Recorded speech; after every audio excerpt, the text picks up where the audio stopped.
할렐루야. 사랑합니다. 서로 인사하십시다. 하나님이 우리와 함께 계십니다. 좋은 일이 일어날 것입니다. 아멘. 따라하십시다. 깊은 데로 가라. 어디로 가라고요? 오늘 찬송처럼 은혜의 창파로 깊은 데로 들어가십시다.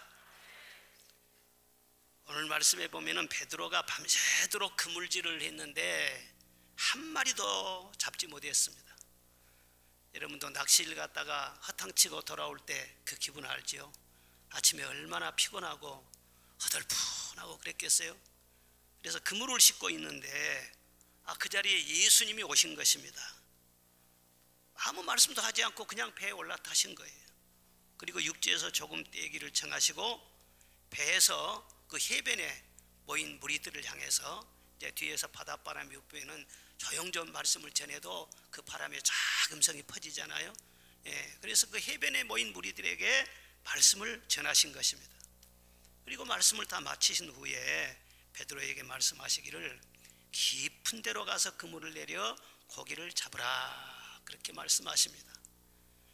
예수님 말씀하신 대로 노를 저어서 깊은 데로 가서 그물을 내렸어요. 그랬더니 한꺼번에 엄청 고기가 많이 잡힌 것입니다.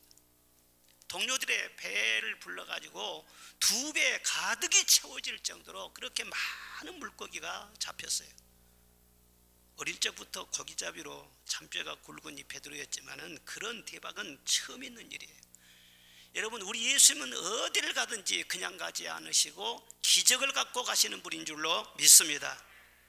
지금 이 시간 주님께서 여러분 한 분 한 분을 불러가지고 다 이 성전에 오신 거예요. 그런데 부르시기 전에 여러분들을 향해서 놀라운 계획을 갖고 계시고 기적을 준비하고 있다는 것을 믿으시기를 바랍니다.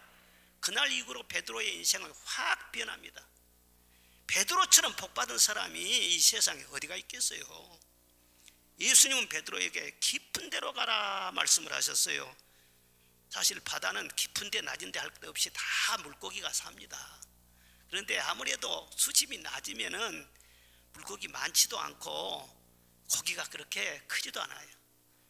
저도 뭐 섬에 살면서 여름철에 뭐 낚시질 많이 다녔지요. 그런데 뭐 개펄에서 개홍에서 문저리 낚시질이나 했지 뭐 큰 물고기는 구경도 못 해봤어. 그런데 큰 바다로 가면은요, 고래도 있고요, 참치도 있고요, 얼마나 물고기가 많은지 어군을 형성할 정도로 많은 물고기가 다닙니다. 저 울릉도에 가보니까 울릉도 근해는 수심이 평균 한 2000m 된다고 합니다. 거기에 물고기는 완전히 달라요. 얼마나 큰지요. 어떤 집사님이 문어를 삶고 있어서 아니 저렇게 큰 문어가 있어? 그럼 몇 킬로나 됩니까? 그랬더니 한 20kg 될 겁니다. 보통 문어 한 마리가 20kg예요. 놀라지도 않는 것 보세요. 저기 여수도 돌산 신기에 그 문어 많이 잡는 데가 있는데 거기는 이만하고 그렇지 뭐. 그렇게 엄청나게 물고기가 많아. 은혜의 세계도 마찬가지예요. 얼마나 은혜가 넓고 깊은지 몰라요. 오늘 찬송돼 있잖아요. 내 주 하나님 넓고 큰 은혜는 저 큰 바다보다 깊다고 했어요. 너 곧 닷줄을 끌러 깊은 데로 저 한가운데로 가보라. 내가 지금까지 은혜 받고 수십 년 동안 살았다 할지라도 그것이 전부가 아니라는 거예요. 더 큰 은혜가 있어요. 더 깊은 곳이 있어요. 그 은혜의 깊은 데로 나가시는 이 시간 되시기를 바랍니다. 첫째로는 말씀의 깊은 데로 가라는 뜻입니다. 어디 깊은 데로요? 그렇죠, 말씀의 깊은 데로. 오늘 5절에 보니까 선생님 밤새도록 수고하였지만 잡은 것이 없었습니다. 그러나 말씀에 의지해서 그물을 내리리이다 그랬어요. 말씀에 의지해서. 같은 말도 누가 말하느냐에 따라서 권위가 확 다른 것입니다. 요한복음 1장에 보면은 태초에 말씀이 계시니라. 이 말씀이 하나님과 함께 계셨으니 이 말씀은 하나님이시니라 그랬어요. 창세기 1장에 보면은 태초에 하나님이 천지를 창조하시니라. 무엇으로 창조하셨습니까? 가라사대 하시면서 말씀으로 창조하셨어요. 지금도 말씀으로 바다와 육지를 다스리고 계시고 고기가 있게도 하시고 없게도 하시고 모이기도 하시고 흩어지기도 하시고 지금도 말씀으로 만사를 이루시고 성취하시고 경영하신다는 것을 여러분 믿으시기를 바랍니다. 예수님이 말씀하시니까 죽은 나사로가 살아나고, 맹인 바디메오가 눈을 뜨게 되고, 귀신이 떠나가게 되고, 풍랑아 잔잔하라 그러니까 거친 파도가 잔잔하게 되고, 말씀하신 대로 다 이루어지잖아요. 소녀에 일어나라 하니까 일어나요. 에바다 열리라 하니까 귀가 막 열려요. 입이 막 열려요. 말씀하신 대로 다 이루어집니다. 오늘 우리도 그날 밤 베드로처럼 실패를 경험하고 있다고 할지라도, 가득 채워져야 할 그 배가 텅 비어 있다고 할지라도, 지금 이 시간 하나님의 말씀이 들려지고 그 말씀에 의지하여 그물을 내리게 될 때에 빈 배는 가득하게 채워지게 되고, 내 배뿐만 아니라 우리 가족들의 배도 채워지게 되고, 형제들의 배도 채워지는 기적을 경험하게 될 줄로 믿습니다. 성경은 늘 누누이 말씀합니다. 말씀 속에 모든 좋은 것이 다 있다는 거예요. 잠언 3장에 보면 주의 말씀 안에 부귀가 있고 장수가 있다고 했어요. 마음에 평강도 있고 몸에 양약이 되고 골수가 윤택하다고 했어요. 말씀을 들을 때 우둔한 자도 지혜롭게 된다. 우울한 자는 마음이 기쁘게 된다. 눈이 밝아지게 된다. 그래서 사람이 떡으로만 살 것이 아니라 하나님의 입에서 나오는 모든 말씀으로 살 것이니라. 늘 말씀하고 있잖아요. 말씀의 깊은 데로 가라고 하는 의미가 무엇이겠습니까? 그 하나님의 말씀의 권위를 인정하고 그 말씀을 사모하라, 그런 뜻인 것입니다. 말씀의 권위를 인정하는 것과 그렇지 않은 것은 큰 차이가 있어요. 안 믿는 사람들도 성경 많이 읽습니다. 문학이나 철학이나 법률이나 정치나 경제나 할 것 없이 모든 분야의 기초가 다 성경에 있는 것입니다. 그러니까 제대로 공부하는 사람이라면 예수를 안 믿어도 법학 공부하는 사람도 정치학을 공부하는 사람도 다 성경을 읽게 되어 있어요. 만약 전혀 성경을 무시해버리고 성경을 떠나서 문학을 한다? 완전히 그 영혼을 더럽힙니다. 그런 글을 읽으면요. 성경을 떠난 정치를 한다? 성경을 따라서 경제활동을 한다? 국민에게 큰 고통을 줍니다. 이 세상 사람들도 말씀이 좋다는 것을 다 알아요. 그런데 우리는 거기서 한 걸음 더 나아가서 왜 성경을 읽습니까? 참고서적으로 읽는 것이 아니고 지식을 얻기 위해서 읽는 것이 아니라 하나님의 말씀은 생명의 양식인 줄로 믿습니다. 축복의 씨앗이 되는 줄로 믿습니다. 내 삶과 직결이 되는 살아있는 말씀이기 때문에 우리는 하나님의 말씀을 늘 사모하는 것 아니겠어요? 하나님은요, 과거에도 현재도 그랬지만 장래로도 늘 말씀 안에서 다 이루어 가시는 것입니다. 우리는 우리 미래에 대해서 모른다고 하잖아요. 아닙니다. 다 압니다. 여러분, 우리 인생의 미래 모릅니까? 여러분, 모르고 삽니까? 우리 인생의 미래 다 알아요. 성경에 다 나와 있어요. 여러분, 이 세상 역사가 어떻게 되어갈 것 같습니까? 인류의 종말이 어떻게 되어갈 것 같습니까? 모릅니까? 성경에 다 나와 있어요. 여러분, 성경대로 돼갑니다. 요즘 뉴스를 보면은요, 아, 성경대로 돼가는구나.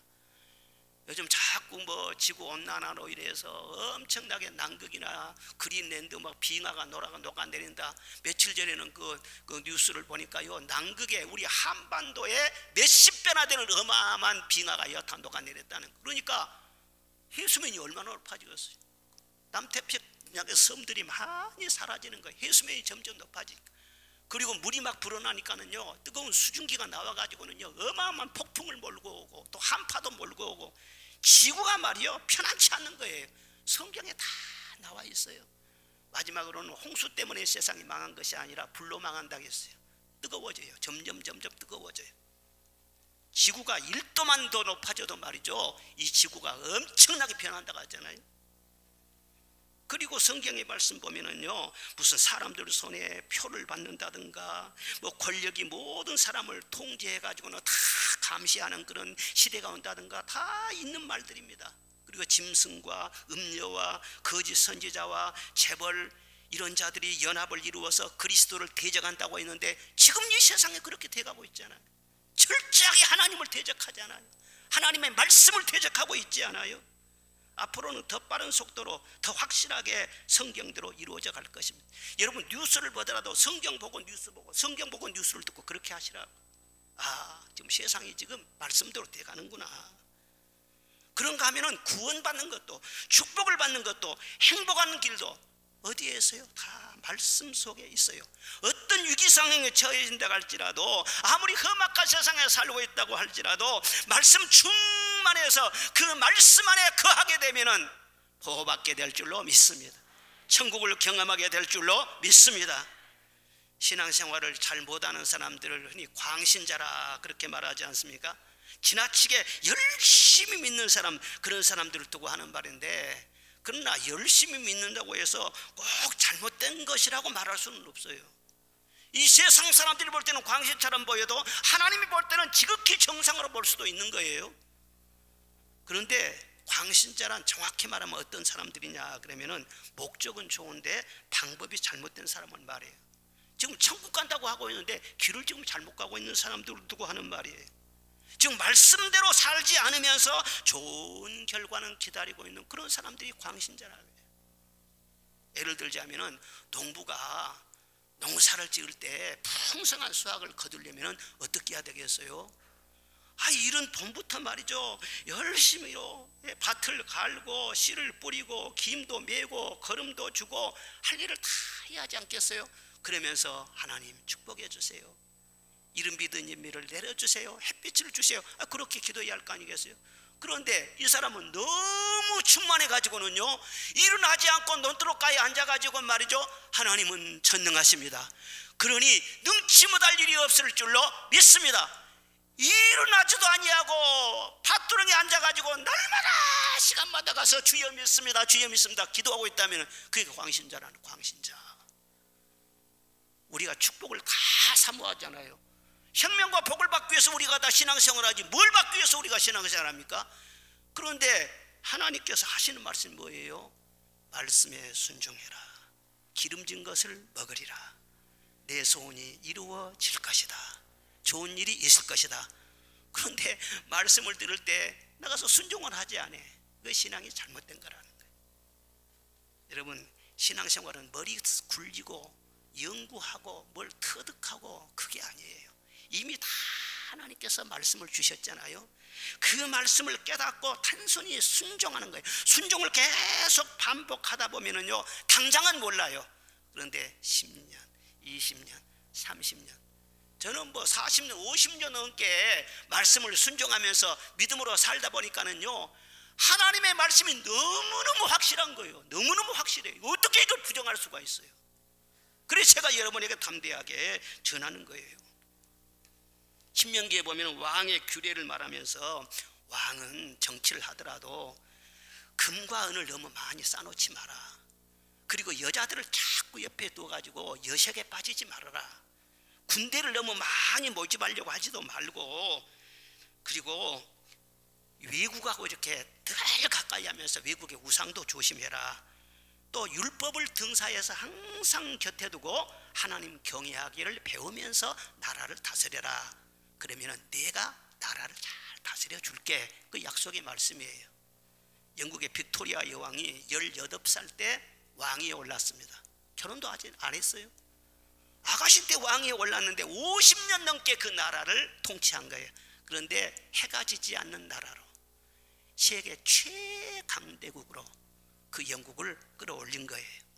인도의 한 왕이요, 어떻게 왕께서는 이렇게 나라를 잘 다스릴 수 있었습니까? 물어봤다는 거예요. 그랬더니 옆에 있는 성경을 가르치면서, 저 있잖아요, 저 성경 말씀을 평생 읽고 저 성경 말씀의 가르침을 따라서 나라를 다스리려고 했더니 이렇게 하나님이 복을 주셨습니다. 그렇게 말을 하더라는 거예요.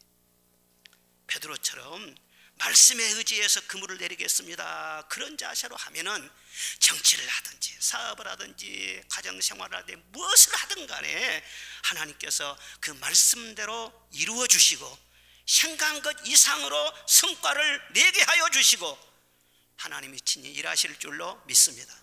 사람들이 설치고 다니면 별로 감동이 없어요. 하나님이 일을 하셔야 감동이 있어요. 우리의 눈이 밝아지는 거예요.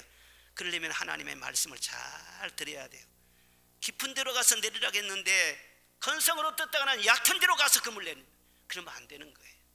가라고 그랬는데 자기 어떤 습관과 경험에 딱 갇혀가지고 가지도 않고 그대로 그냥 있다든가, 자기 스스로의 그 행동 반경 안에서만 맴돈다든가, 그러면 그것도 안 되는. 가라가면 가고, 오른편 던지라면 던지고, 깊은 데로 가면 깊은 데로 던지고, 그때 주신 말씀에 의지해서 그렇게 순종하면 어디든지 하나님께서 좋은 결과를 주신다. 그것이 약속의 말씀 아니에요. 신앙의 생활을 뭐 그렇게 어렵게 해요, 머리 굴리면서. 그리고 말씀에는요, 참고로 알아야 할 것이 두 가지가 있습니다. 로고스가 있고 레마가 있어요. 로고스는 무엇이냐? 모든 사람이 들을 수 있는 일반적인 말씀인 것입니다.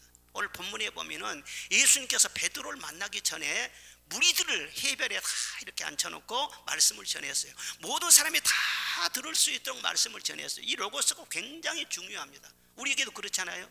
천지 만물을 창조하신 말씀, 구속의 말씀, 여러 가지 말씀들을, 이 로고스를 늘 반복해서 전해주고 하면서 로고스가 충만해야 되는 것입니다. 그런데 로고스만 있는 것이 아니라 그때 그 시에 그 사람을 인도해주고 그 사람의 개인적인 문제를 해결해주는 레마가 있는 거예요. 무리에게 말씀을 전하신 다음에 예수님께서 베드로에게 개인적으로 말씀했어요. 깊은 데로 가서 그물을 내려 고기를 잡으라. 그때 그 시에 꼭 필요한 말씀이 그 말씀이었어요. 그 레마라고 하는 거예요. 그 말씀대로 순종해서 대박이 터진 거 아닙니까? 우리의 마음이 공고하고 외로울 때, 이 세상에서 길이 보이지 않고 실패하고 있을 때 주님이 모르시겠어요? 다 아세요. 내가 내 자신을 생각하는 것보다도 주님이 나를 더 사랑하고 계세요. 우리를 사랑하시기 때문에 무엇을 준비하시느냐? 먼저는 레마를 준비하시는 것입니다. 그 레마를 잘 듣고 그 말씀을 놓치지 않고 주님이 방향을 정해줄 때 그쪽에 가서 그물을 내리면은 주님이 일하시는 것을 보게 될 줄로 믿습니다. 그래서 어떤 일을 당하든지 간에 먼저 우리가 기대할 것은 항상 레마를 기다리는 거예요. 늘 사모해야 되는 거예요. 그래서 예배 시간이 굉장히 중요하다는 거예요. 왜? 특별히 이 교회에 속한 우리 성도들은 이 강단을 통해서 그때 그 시에 여러분 각자에게 필요한 메시지, 레마가 들려지는 거예요. 그래서 예배를 생명이라고 말하지 않습니까? 그 하나님의 말씀을 절대로 놓치지 말라는 거예요. 어떤 사람에는 잘 들리는데 은혜 받았다고 하는데 어떤 사람은 또 안 들리는 사람 있어요. 마음이 가난해야 천국이 임해요. 가난하는 마음으로, 사모하는 마음으로, 줄이고 목마른 마음으로 말씀을 기다리시기를 바랍니다. 그럴 때 성령이 역사하셔서요, 내게 답이 되는 말씀을 탁 꽂혀 주시는 것이면 얼마나 놀라운 말씀인지 몰라요. 주의 놀라운 진리의 말씀에 천지가 화답하도다. 하나님이 말씀하면 천지도 화답한다고 했어요. 여러분도 하나님의 말씀을 듣고 내 영혼이 반응하시기를 바랍니다. 화답하시기를 바랍니다. 그렇습니다. 이 말씀이 길인 줄로 믿습니다. 사실 교회보다 시설 좋고 구경거리 많고 유쾌한 곳이 얼마나 세상에 많은지 몰라요. 요즘은 아파트도 막 크게 짓고요, 거실도 어마어마하게 극장처럼 만들어 놓고 대형 TV에 갖다 놓고 말이죠, 아주 멋지게 말이죠, 그렇게 사는 사람들이 너무너무 많은 거예요. 그런데 그렇게 좋은 환경이 있는데도 왜 굳이 코로나 상황에 성전에 나와서 하나님의 말씀에 귀를 기울이고 해야 됩니까? 다른 이유가 아니에요. 지금 이 시기에 하나님께서 나에게 주신 레마가 있다는 거예요. 그 말씀을 기다리는 거예요. 그렇기 때문에 이 말씀을 놓칠 수가 없어. 그래서 예배는 생명이에요. 듣는 자는 살아나리라. 무덤 속에 있는 자라도 듣는 자는 무덤에서 부활한다는 말. 빈 배는 만석이 될 것이, 마라에 쓴 물은 말씀이 들어가면 단물로 변할 것이고, 앞에 산이 놓여 있을지라도 말씀이 들어가면 산이 옮겨지고 은혜의 해가 떠오르는 놀라운 역사가 일어난다는 것을 믿으시기를 바랍니다. 앞으로도 절대로 여러분들 인생을 헛되게 살지 마세요.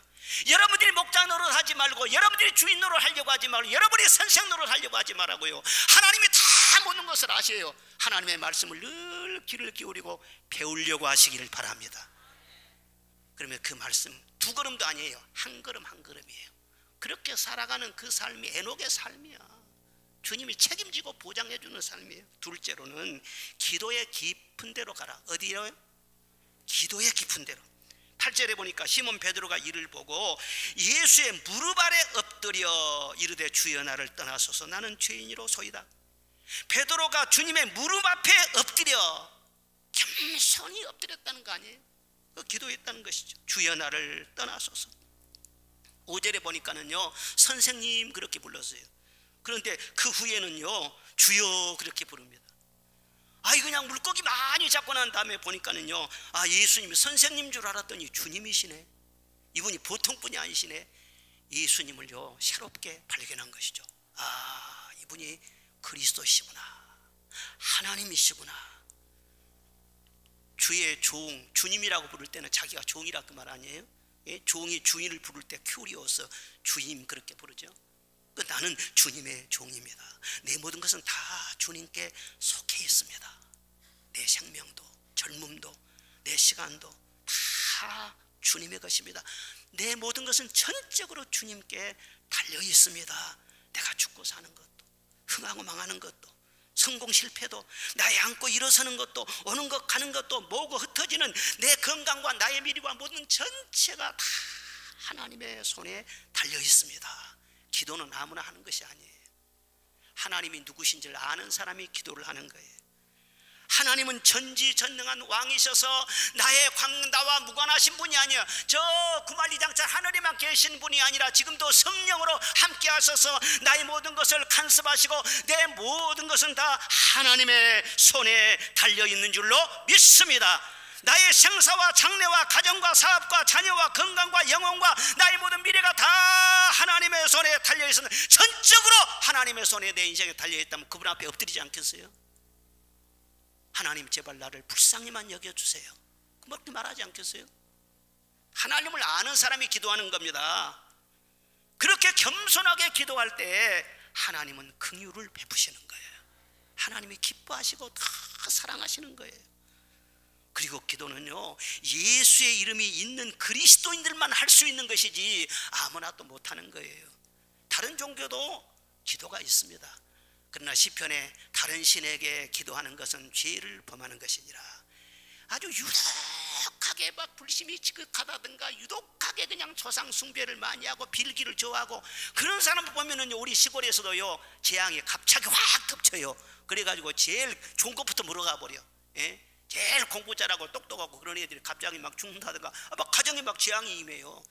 다른 신에게 너무 그렇게 하면은요, 그 죄가 된다는 거예요. 우리가 하는 기도는 그런 기도가 아니에요. 유일하신 하나님, 천지를 창조하신 하나님, 살아계신 하나님, 복의 근원 되신 하나님, 그 하나님 앞에 기도하는 거 아니겠어요?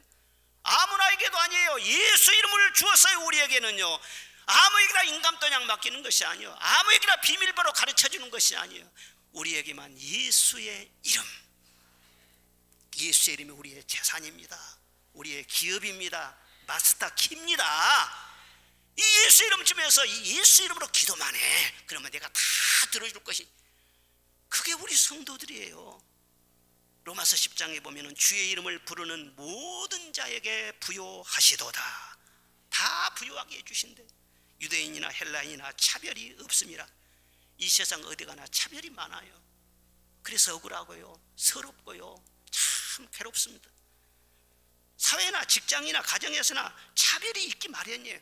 뭐 국가에서도 차별 없애겠다고 차별금지법 만든다고 그러지만요, 그 법을 만들어 놓으면 오히려 더 많은 사람에게 역차별을 준다는 거예요.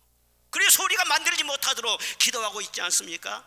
이 세상에는 어디나 차별이 많아요. 그러나 우리 주님은 절대로 차별하지 않습니다. 구하는 자마다 얻을 것이요, 찾는 자마다 찾을 것이요, 문을 두드리는 자마다 문이 열릴 것이니라. 할렐루야. 어느 누구도 괄시하지 않고 어느 누구도 무시하지 않고 구하는 자마다 주신 것이라. 그런데도 기도하자는 것은 왜? 믿음이 없기 때문에 그렇죠.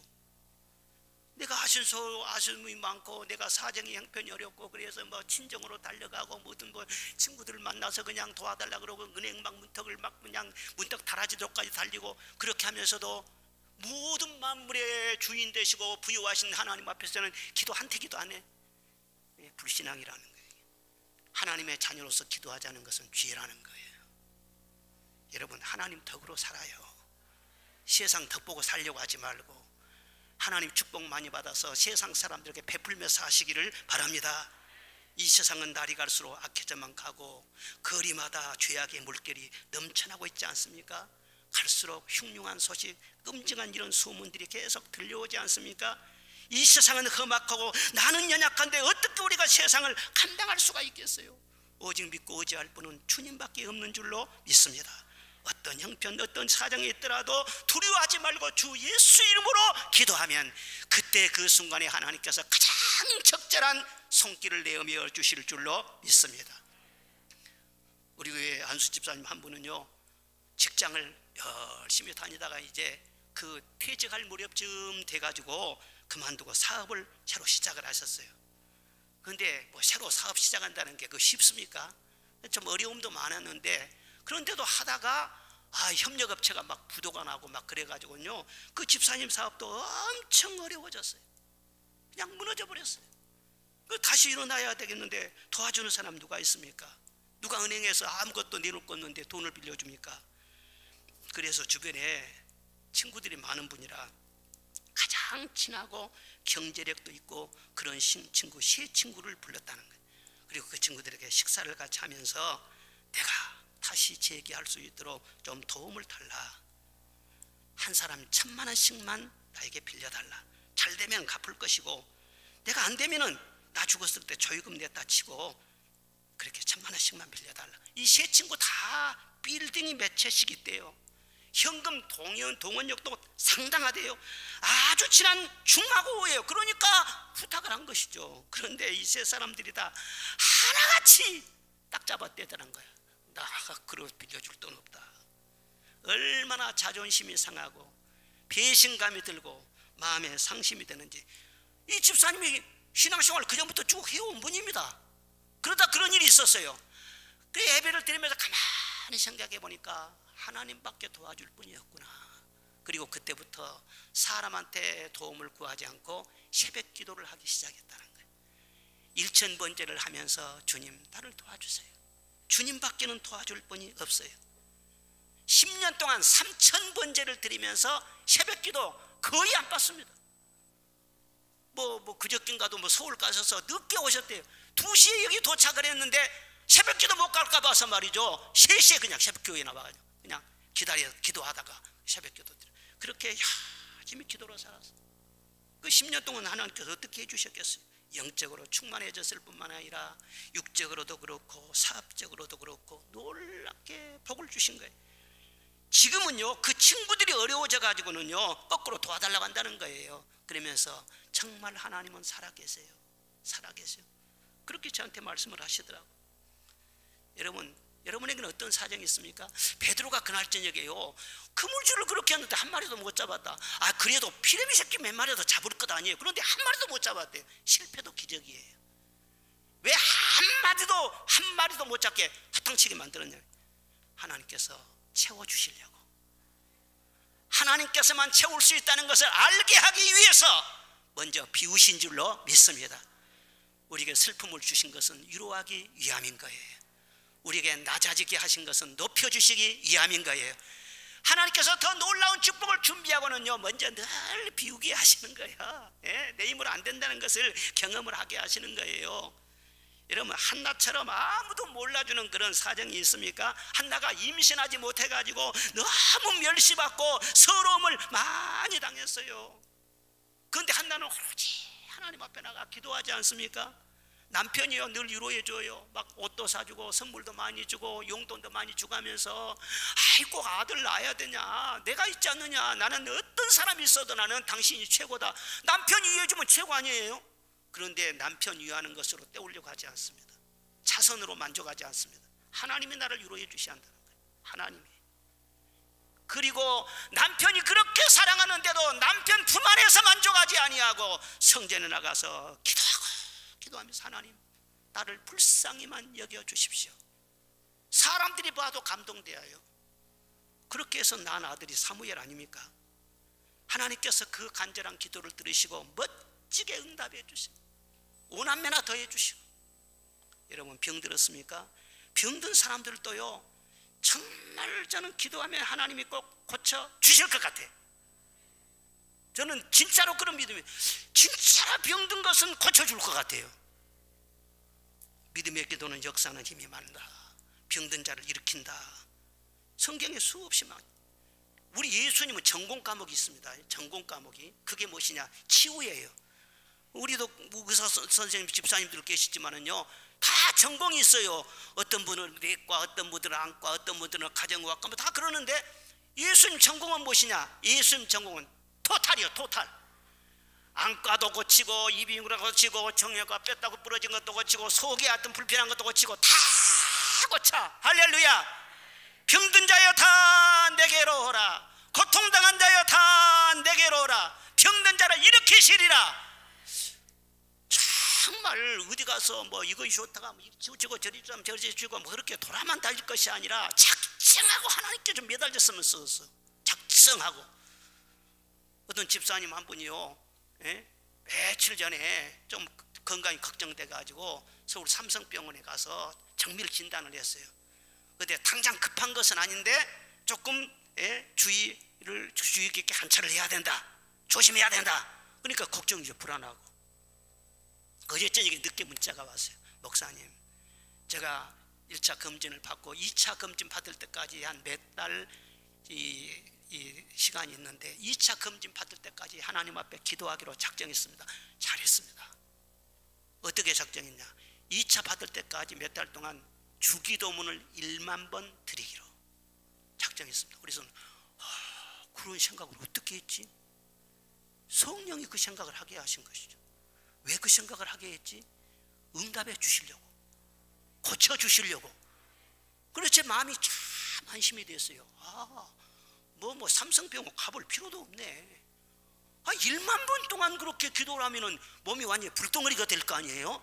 야, 하나님께서 그런 감동을 주셨구나. 얼마나 감사한지 몰라요. 여러분 다른 것으로 무슨 해결하려고 하지 말고 하나님의 은혜로 해결하세요. 기도 응답으로 해결하세요. 이 코로나 상황 속에서도 우리가 좀 깊이 있는 기도를 드릴 필요가 있어요. 물론 빨리 종식시켜 주세요, 낫게 해주세요, 이런 기도도 드려야 되지만은요, 그러나 하나님, 사랑의 하나님이 왜 이렇게 팬데믹 전 세계로 이게 퍼지게 하고 이런 상황이 오게 하십니까? 코로나를 통해서 무슨 하나님이 우리에게 깨닫게 해주시는 메시지가 있으십니까? 한번 좀 기도해 봐야 할 거 아니겠어요? 사무엘하 24장에 보면 다윗 시대에 이스라엘 전역에 전염병이 발생했어요. 단에서부터 부엘셰바까지 3일 만에 사망자가 7만 명이나 일어나서 끔찍한 상황이 발생이 된 거예요. 왜 하나님의 택한 백성들에게 그런 재앙이 미쳤는가? 우연입니까? 우연입니까? 아니라는 거예요. 성경 말씀 보면은요, 다윗이 그때 정치를 잘해가지고 나라가 계속 왕성합니다. 국력을 상징하는 것이 인구 숫자지 않아요? 군사력이잖아요. 군사를 합해보니까 말이죠, 유다와 이스라엘 다 합해가지고 130만 명이나 돼요. 이스라엘 역사상 130만 명 된 적이 없었습니다. 전성기를 이루었어요. 그러니 다윗이 은근히 자기 치적을 자랑하고 싶은 마음이 생긴 거예요. 야, 그래 내가 정치를 잘했네. 인구가 얼마나 되는가 한번 조사를 한번 해볼까? 인구 조사를 하면서 말이에요, 은근히 마음속에 하나님의 영광을 가르치려고 하는 교만이 슬슬 꿈틀거리는 거예요. 하나님께서 정확하게 보시는 거예요. 그리고 이 전염병이 터진 거예요. 사랑의 하나님이 왜 코로나 팬데믹을 보내셨겠어요? 이건 제가 느끼기로는 하나님의 경고입니다. 인류가 그동안 너무 교만해졌습니다. 인류 역사 이래 현대와 같이 부와 힘과 기술을 축적한 적이 없어요. 현대 군사력, 놀라운 지식 어마어마합니다. 기술력이 어마어마해요. 문명의 다벨탑을 높게 쌓아 올리고 있습니다. 그러면서 다 우리가 했다는 거예요. 인간이 다 했다는 거예요. 그리고 하나님을 내쫓습니다. 하나님을 철저하게 대적해버립니다. 그리고 하나님 보실 때 가증한 죄악을 떳떳하고 당당하게 짓고 일삼습니다. 하나님 보시지 않겠어요? 하나님도 지혜로우시죠. 예? 자, 하나님께서 다 보시고 그래도 마지막 빵 하고 심판하기 전에 인간의 교만을 꺾으시고 이제라도 겸손하라고, 하나님께 돌아오라고 하나님이 경고하시는 거예요. 이 코로나 상황 속에서 던져주시는 메시지가 바로 그것입니다. 비행기 타고 온 세상으로 돌아만 다니려고 하지 말고 골방에 들어있어서 하나님 바라보고 하나님을 찾으면서 기도 좀 하라는 거예요. 돌아오라는 거예요. 이 세상 사람들에 대해서 하나님은 크게 기대하지 않습니다. 우리 그리스도인들에게 기대하시는 거예요. 그리스도인들이 진정으로 하나님을 찾고 마음으로 하나님께 돌아오게 되면은 하나님께서 이런 상황 속에서도 우리 영혼이 살지게 하실 줄로 믿습니다. 이 코로나 상황 속에서도 주실 은혜가 귀하고 놀라울 줄로 믿습니다. 사람과 사귈 때 대화도 충분히 하는 것이 좋은 것처럼 하나님과 기도도 충분히 하는 것이 좋습니다. 전기 코드를 딱 꼽아놓으면요, 그때부터 충전이 시작하잖아요. 스마트폰 딱 이렇게 충전해 놓으면 그 스마트폰이 충전이 되기 시작하거든요. 금방 뺐다가 넣었다가 금방 빼고 이러면은요 5%도 안 돼, 10%도 안 돼. 그런데 좀 지긋하게 꼽아놓으면은요 100% 충전이 되잖아요. 100% 충전 딱 돼가지고는요 하루 종일 그걸 쓸 수가 있어. 기도도 마찬가지예요. 좀 지긋하게 메뚜기처럼 팔딱대고 그러지 말고 좀 지긋하게 기도하면 성령으로 충만해져요. 내 마음을 다스리셔요. 하나님 은혜가 내 영혼을 다스리세요. 쉽게 화도 나지 않아요. 말 실수도 적어져요. 없어져요. 기도하는 거 있기 때문에 무슨 일이 안 되고 그러더라도 아유 내가 기도했는데 뭐 하나님께 이미 다 맡긴 거예요. 어떤 상황이 오더라도 마음이 조급하지 않습니다. 쫓기지 않습니다. 하나님이 최상의 결과를 주실 줄로 믿습니다.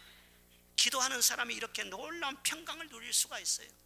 그래서 깊이 기도하라 말씀을 하시는 것입니다. 마지막 세 번째로는 사명을 따라 살라는 것입니다. 뭘 따라요?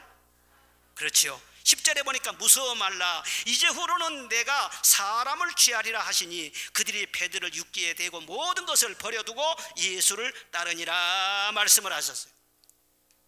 예수님은 베드로의 물고기만 많이 잡게 하신 것이 아니라 물고기 잡는 것으로 끝나는 것이 아니라 새로운 사명으로 연결을 시켜줍니다. 사명이란 그 사전적인 의미를 보면은 맡겨진 임무 혹은 사신으로서의 받은 명령 그런 뜻이 있습니다. 즉 왕이 사신을 벌이면서 어떤 일을 맡겼어요. 그걸 사명이라고 하는 것입니다. 하나님께서 우리 한 사람 한 사람에게 절대로 이 세상에서 실업자로 빈둥거리면서 그렇게 살게 하지 않습니다. 한 사람 한 사람에게 사명을 주시는 것입니다. 그 일을 귀하게 여기면서 그 일을 따라 살아가는 그것이 바로 참 깊은 은혜 속에 사는 그런 삶이라는 거예요. 우리나라에 직업이 한 3만 가지가 된다고 하는데 여러분 죄 짓는 일 아니라면 무슨 일을 하든지 일은 다 귀한 것입니다. 그러나 어떤 분야에서 어떤 직업을 가지고 어떻게 일을 하며 사시든지 간에 그리스도인들이라면 과연 여기에 보내신 이가 누구신가? 이 일을 누가 맡기셨는가? 내가 누구를 위해서 이 일을 해야 되는가? 그 물음에 답을 갖고 일을 해야 돼요. 여러분들이 공단 나가서 일을 하더라도 하나님께서 주신 일터인 줄로 믿고 거기서도 선교의 사명이 주어질 것이고 거기서도 위로해 줘야 할 사람이 있을 것이고 하나님이 하실 일이 있을 줄로 믿습니다. 베드로가 그 사명 받은 다음에 인생이 확 달라진 거예요. 이전에 좋던 것이 이제는 완전히 값이 없어졌어요. 전에 같으면 물고기 많이 잡으면 어떻게 하겠어요? 횡재했죠. 판장에 가서 경매 붙여가지고 거금을 손에 쥘 것 아닙니까? 그러면 야 배도 큰 것으로 새로 건조하고 막 집을 사든지 막 꿈에 부풀었을 거 아니겠어요? 그런데 베드로는 전혀 그렇게 하지 않습니다. 엄청 많이 잡힌 물고기 옆에 동료를 손짓을 오라게 가지고 그 배에다도 가득히 채워줬어요. 즉 주님이 주신 복을 나누어 줬어요. 섬김으로 나아갔어요. 마태복음 20장에 보면 예수님은 인자가 온 것은 섬김을 받으려 함이 아니라 도리어 섬기려 하고 자기 목숨을 많은 사람의 대속물로 주려 함이니라 말씀을 하셨습니다. 예수는 왕이셨는데 왕은 왕인데 섬기는 왕이셨다는 거예요. 늘 섬기셨어요. 병 고쳐주면서 섬기시고, 가르침으로 섬기시고, 발 씻어줌으로 섬기시고, 떡 먹여줌으로 섬기시고, 눈물 닦아줌으로 섬기시고, 찾아가서서 위로해 주심으로 섬기시고, 늘 섬겨주셨어요. 그리고 자기 목숨을 대속물로 주려 함이니라. 대속물이 뭐예요? 내가 대신 짐을 져준다는 거예요. 누가 빚을 졌는데 내가 대신 갚아준다는 거예요. 우리가 죄를 지었는데 내 죄짐 때문에 죽어야 되는데 예수님이 죄의 짐을 다 짊어지시고 우리 대신 죽어주시고 우리 대신 형벌을 받으시는 거예요. 대속자, 대속물. 여러분, 예수님 같은 분이 누가 있어요? 세상에 선한 일을 하는 사람들 많이 있어요. 그러나 예수님처럼 내 죄를 대신 담당해 주시는 분은 세상에 아무도 없어요. 우리는 절대 손해보려고 하지 않지 않습니까? 예? 할 때요, 다른 사람 덕을 보면 받지, 내가 다른 사람은 덕을 주면서 말이죠, 그래 손해보며 살려고 하지 않아요. 예를 들자면은 부부간에 서로 살면서도 요즘은 다 능력사이기 때문에 남편이 갑자기 어떻게 직장 생활하다가 실직해 볼 수 있고 그러면은 수입이 없죠. 그 여자분은요 열심히 또 일을 해요. 그러면은요 수입이 계속 좋을 수도 있어요. 그런데 돈 버는 남편을 뒀으면은요 부인들이 어떻게 생각해야 되겠어요? 그전에는 또 열심히 일을 했는데 이제는 내가 열심히 일을 해서 남편도 같이 부양하고 함께 행복하게 살게 해주셔서 감사합니다. 이렇게 해야 되지 않겠어요? 그런데 이게 생각이 잘못되면은요, 이 남자가 여자를 먹여 살려야지. 내가 이렇게 고생만 하면 되겠어? 내가 다 먹여 살려야 돼? 꼭 내 덕 보고 살아야 되겠어? 이런 식으로 이렇게 마인드가 조금 기울어지면은요, 아주 가정이 불편해집니다. 가난해서가 문제가 아니고 그 잘못된 그 섬김이 없는 마음 때문에 부부간의 불화가 심각해지는 거예요. 여러분, 한쪽이 좀 약할지라도 그 약함을 담당해주면 안 됩니까? 건강이 약할지라도, 경제적으로 약할지라도, 영적으로 약할지라도 그 약함을 내가 담당해주면서 내가 대신 짐을 져주면 안 됩니까? 그것이 바로 섬김이고 그것이 바로 대속이라는 거예요. 누가복음 22장에 앉아서 먹는 자가 크냐 섬기는 자가 크냐, 앉아 먹는 자가 아니냐, 그러나 나는 섬기는 자로 너희 중에 있느니라. 이 세상 사람들은 다 앉아서 섬김을 받는 것이 크다고 하지만 나는 아니라는 거예요. 나는. 예수님은 섬기는 자가 크라는 거예요. 우리나라는 아직도 유교 영향이 굉장히 큽니다. 그래서 섬김을 받아야 큰 자라고 사람들이 생각을 해요. 그래, 관직에서 벼슬 하는 것을 최고로 알아줘. 그 벼슬 하면은 그 밑에 와서 다 엎드리니까. 그래서 누구든지 대접받고 섬기는 것을, 섬김을 받는 것을 좋아하기 때문에 어떻게 해서라도 벼슬자리 하나라도 해보려고 그렇게 하죠. 뇌물을 주어서라도 어떻게 굽실거려서라도 그 자리에 한번 올라가 보려고 열심히 노력. 자녀들 열심히 공부시켜가지고 고등고시 패스하게 하는 그것도 뭐예요? 높은 벼슬을 하면서 너도 떵떵거리고 한번 살아봐라는 거예요. 딸들 공주처럼 잘 키워가지고 말이죠, 좋은 남자 만나서 시집보내게 할 그 뭐예요? 너는 공주 가서 물 한 방울도 손톱 하나도 튀지 말고 대접하고 그렇게 행복하게 살아라는 거예요. 다 그거잖아요. 그게 정확히 바로 유교 영향입니다. 예수님은 그렇게 가르치질 않았어요. 손톱에 물 한 번 딱 묻히지 않고 사는 그것을 복이라고 말하지 않았어요. 여러분, 그렇게 섬김을 받으려고만 하고 공주과로만 살면서 이렇게 누구 이렇게 굽힐지도 모르고 누구 대접도 못하고 다 그렇게 보죠. 그런 사람들은 참 고생 무던히 합니다. 무던히해요. 주변에 사람들 다 떠나가 버려요. 으뜸이 되고자 하면은요, 하나님이 낮추시는 거예요. 우리나라 양반 역사에 대해서 연구한 사람이 있어요. 그 글을 좀 봤더니 어쩌다 부자 되고 재력이 있고 권력까지 갖다 보니까는요, 섬김을 계속 받고 싶은 거예요. 자기만 아니라 자기 자손 대대로까지 섬김을 받고 싶은 거예요. 그래서 이 법과 제도를 활용해 가지고 양반 제도를 만들었다는 거예요. 그래서 양반은 다르다. 뿌리가 달라. 뼈대가 달라. 우리 집안은. 그래서 차별화를 한 거예요. 차별화시킨 거예요. 그래서 양반 신분을 만들어냈어요. 여러분, 다르게 뭐가 다릅니까? 뭐가 뼈대가 다릅니까? 똑같은 뿌리고 다 똑같은 죄인들이지.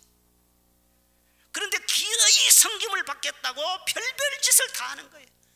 잔인한 짓도 많이 했어요. 이조 시대 때도 보면은요, 그 결과 어떻게 됩니까? 그들이 정말 섬김을 받으면서 끝끝이 좋았습니까? 나중에는 다 바닥에 떨어지고 만 것입니다. 섬김을 받으려면 할수록 비참하게 되어버립니다. 명대로 살지 못한 사람들도 많습니다. 그게 바로 하나님의 무서운 심판이라는 것을 알아야 되는 것입니다. 섬김을 받으려고 하면 왕이 되어도 사실은 종에 불과한 거예요. 정력의 종에 불과한 거예요. 교만의 종에 불과한 거예요. 그러나 비록 남의 집에 가서 허드렛 일을 하면서 지낸다고 할지라도 감사한 마음으로, 즐거운 마음으로 하면 그 사람이 왕이요 자유자인 것입니다. 누구든지 무슨 일을 하는지 예수님의 이름으로, 사랑하는 마음으로, 섬기는 자세로 할 때 그 사람에게 마음의 기쁨도 있고 진정한 복이 있다는 것을 여러분 믿으시기를 바랍니다. 왜 예수님께서 베드로에게 그렇게 많은 물고기 잡게 해주셨을까요? 나눠주라는 거예요. 섬기라는 거예요. 사람을 취하라고 또 사명을 주셨지 않습니까? 너는 계속해서 물고기만이 아니라 나한테 받은 은혜가 있으면 그 은혜를 나눠주고 베풀어주고 선을 행하라는 거예요. 그래서 사람들의 마음을, 감동을 주라고 하는 거예요. 그리고 네가 나를 열심히 따라와라. 그리고 네가 나를 따라오는 것처럼 너를 따라서 나를 따라오는 사람들 많이 만들라는 거예요. 전도하라는 거예요. 그것이 너의 사명이라는 거예요. 베드로가 그렇게 살았기 때문에 위대한 베드로가 된 거 아니에요? 그 사명이 있었기 때문에. 그 사명이 없다면 물고기만 잡아가지고 끝났다가 하면은요, 그게 무슨 가치가 있냐고 말이에요. 독일의 시성 괴테가 이 세상에서 가장 아름다운 것이라는 제목의 시를 썼습니다. 그 한 구절만 소개할게요. 이 세상에서 제일 보기 흉한 것은 다른 사람의 생활을 부러워하는 것이다. 이 세상에서 가장 쓸쓸한 것은 할 일이 없는 사람이다. 이 세상에서 가장 존귀한 것은 남을 위해서 봉사하고 결코 보답을 받으려고 하지 않는 것이다. 이 세상에서 가장 아름다운 것은 모든 것에 대해서 사랑을 가진 것이다. 즉 예수님처럼 이렇게 섬기며 살다 보면은요, 본인도 행복해요. 그리고 남의 눈에도요, 그렇게 아름다워 보일 수가 없는 거예요. 우리 교회도 복받아서 늘 섬기며 삽시다. 여러분도 개인적으로, 가정적으로, 영육간에 많은 복을 받으시기를 바랍니다. 빈배로 살지 말고 만선의 기쁨과 복을 받으시기를 주의 이름으로 축원합니다. 그리고 차고 넘쳐서 동료에게 나눠주시기 바랍니다. 은혜도 나눠주시기 바랍니다. 기쁨도 나눠주시기 바랍니다. 사명을 따라 이렇게 섬기면서 살아가면은 하나님께서 가만두지 않아요. 계속해서 섬기며 나눌 수 있도록. 그때 그날 물고기뿐만 아니라 물고기만 준 것이 아니에요. 건강도 주시고 기쁨도 주시고 지혜도 주시고 말씀도 주시고 돕는 사람도 붙여주시고 물질도 주시고 필요한 것을 계속 공급해 주신 거예요. 계속해서 나눠주며 살 수 있도록 그렇게 역사하시는 거예요. 하나님은 예수님 중심으로 역사를 운행을 하세요. 예수님의 사명을 받아서 사명을 감당하려고 하는 사람 중심으로 물길도 움직이시는 거예요.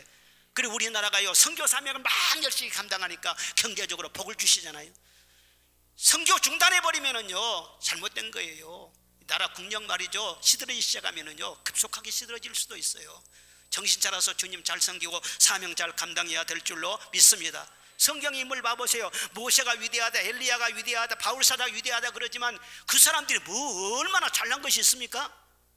만약 그들이 사명을 받아서 끝까지 사명을 감당하는 그게 없었다라고 같으면은요, 그게 무슨 빛이 있겠어요? 그 사명을 감당하려고 하다 보니까 하나님께서 필요한 모든 것을 다 공급해 주시고 나중에는 해같이 빛나게 만들어 주시고 명예도 막 영광을 주시고 엄청나게 귀하게 만들어 주잖아요. 물고기가 복이 아니에요. 가장 귀한 선물은요, 사명이에요.